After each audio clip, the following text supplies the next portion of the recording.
देना, 15 दफा टैक्स नहीं देना। अब चलो सुन लो, अब सुन लो, NCCPL से सुन ले, अगर पेपर में सवाल वर्ड ढूंढना आपने NCCPL, अगर पेपर में कहीं भी NCCPL वाला वर्ड आ गया तो आपने एक काम और करना है, गेन निकल आया 15,000 और 5,000, इस पर टैक्स नहीं देना, इस पर टैक्स नहीं देना, बल्कि इसकी एडजस्टमेंट करनी है। पहले एडजस्टमेंट क्या करनी है, इसी को रीअरेंज करके कर दूं। देखना, अगर कोशिश करना समझने की।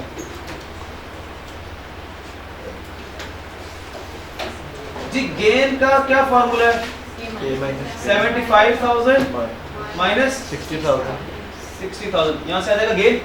क्या पूरा गेन लेके जाना है या कुछ माइनस करना है, कुछ माइनस करना है। हमने कहा जी NCCPL से एडजस्टेड कॉन्ट्रैक्ट्स हैं, क्या माइनस करें, उन्होंने कहा जो से कंसीडरेशन है उसका 0.5% भी माइनस करो, कॉस्ट का 0.5% भी माइनस करो। मैंने कहा अलग अलग माइनस करने से बेहतर नहीं है मैं इन दोनों को ऐड कर लूं, तो कंसीडर कॉस्ट और उसका उस पे 0.5% अप्लाई करके एक साथ ही माइनस कर दूं।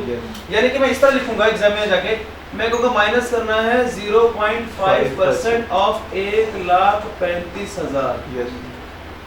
अब बच्चा कहेगा 1,35,000 कहां से आया, ये कहां से आया, सर इन दोनों को ऐड कर लेते हैं। ये 75,000 कंसीडरेशन प्लस 60,000 कॉस्ट, यहाँ से आया।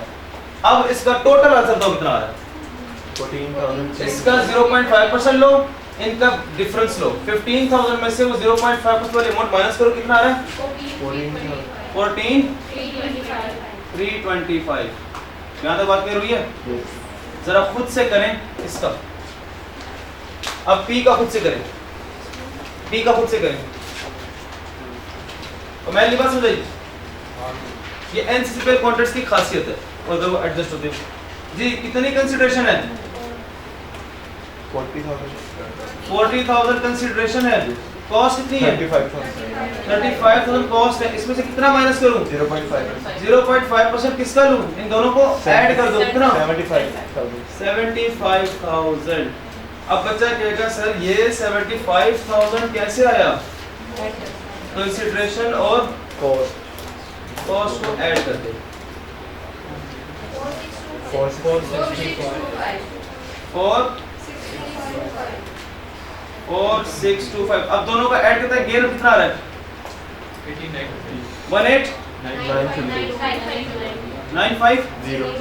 18,950 चेंज हुआ आंसर। यस सर, यहाँ कितना आएगा 18,950। यहाँ कितना आएगा 18,950। अब मुझे बताएं 16 लाख में कितना बनेगा 159850 15,985 8 सर 15,989 950 यही आ रहा है। यस सर, इसमें से माइनस करते हैं, टैक्स वैल्यू कितनी आ रही है आपकी 15,80,000।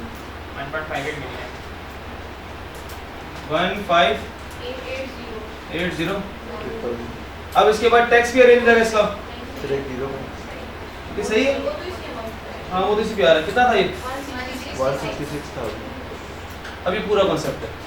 चलिए आपका एक पॉइंट और हो गया NCCPL वाला। आपने पेपर में क्या करना है, सिर्फ एक वर्ड ढूंढना है, क्या, और ये क्या NTR में होता है या सेपरेट ब्लॉक में होगा, सिक्योरिटीज के केस में है या कैटेगरी 1 प्राइवेट शेयर्स में है, सिक्योरिटीज के केस में है। प्राइवेट कंपनी के शेयर्स के लिए होते हैं या पब्लिक कंपनी के शेयर्स होते हैं, ये गवर्नमेंट अरेंजमेंट होती है NCCPL, और ये मोस्टली किस केस में होते हैं, आपके पब्लिक कंपनी के शेयर होते हैं। जब भी पब्लिक कंपनी के शेयर्स का गेन निकाल रहे होंगे तो ढूंढिएगा कहीं NCCPL की अरेंजमेंट तो नहीं हुई, गवर्नमेंट अरेंजमेंट होती है। अगर NCCPL की अरेंजमेंट हुई है तो फिर क्या करेंगे, ट्रांजैक्शन कितने से रिड्यूस करेंगे 0.5% से ट्रांजैक्शन को हम रिड्यूस करेंगे। यहाँ तक बात क्लियर है। अब मुझे बताएं यहाँ कितना आएगा 14,325, और यहाँ कितना आएगा 4,625। दोनों का होल्डिंग पीरियड कितना है, लेस देन 1 ईयर पे टैक्स रेट कितना बनता है 15% इंटू 15%, बोलिए कितना आ रहा है 21,496,994। अब मुझे बताएं टैक्स पेबल टू गवर्नमेंट कितना है, तुम कैलकुलेट नहीं कर रहे, कैलकुलेट नहीं कर रहे। कितना आ रहा है टैक्स पेबल? क्यों बोल रहे हो ये टोटल एक्शन ये 38 क्यों बोल रहे हो? वन इन तीनों को ऐड करो ना। 168843। इसका नाम क्या होगा? टैक्स पेबल टू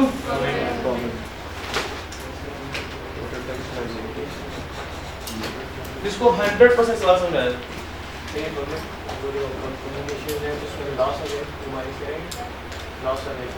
नहीं नहीं नहीं ये नहीं इसमें इसको तो फिर इस एलिमेंट की बात करो। अगर इसका लॉस आ रहा है तो माइनस करें। ये भी मैंने पढ़ा है इस सेक्शन। आपके तीन सेक्शन है 37 37 और 38। अभी 37 पढ़ लिया। अब कौन सा पढ़ लिया? 37 ए जो है वो बेसिकली पूरा सेक्शन सिक्योरिटी इसका वहां बताऊंगा लॉस माइनस करने के लिए करना। वही तो टॉपिक हमारा रहता है अभी इसको छोड़ो। मैंने वो टॉपिक अभी आपको पढ़ाया नहीं है, जस्ट मैंने आपको न्यूमेरिकली कराया। जितना बताया उतना समझ में आया कि नहीं आया? ये 0.5% ऑफ ट्रांजैक्शन जो एडजस्ट करनी किन के शेयर्स की बात होगी? पब्लिक की, यानी कि सिक्योरिटीज की, यानी कि सेपरेट ब्लॉक की। और दूसरा कौन सा होता है? प्राइवेट कंपनी के शेयर्स, यानी कि एनटीआर वाले, यानी कि टेबल 1 टेबल 2 वाले। और गेन और डिस्पोजल इनकम प्रॉपर्टी वो भी सेपरेट ब्लॉक किया। ओपन प्लॉट या फिर कंस्ट्रक्टेड या फिर फ्लैट। ये इसको इसमें किसी को मसला? चलिए अगर किसी को कोई बात समझ नहीं भी आई ना तो ये बातें हम रिपीट करेंगे। ये बातें हम इंशाल्लाह नेक्स्ट क्लास में भी रिपीट करेंगे। आज आपका काम क्या है कि जो आज पढ़ा है हमने और जो सवाल थे इसको दोबारा घर जाके दोबारा करना है। इस सवाल को या कैंपस में बैठ के दोबारा करो या घर जाके दोबारा करो। इस सवाल को दोबारा लाजमी करना है आप लोगों को। ठीक है, अपना ख्याल रखिएगा। वापस रोक दो रिकॉर्डिंग। जाओ अफजान।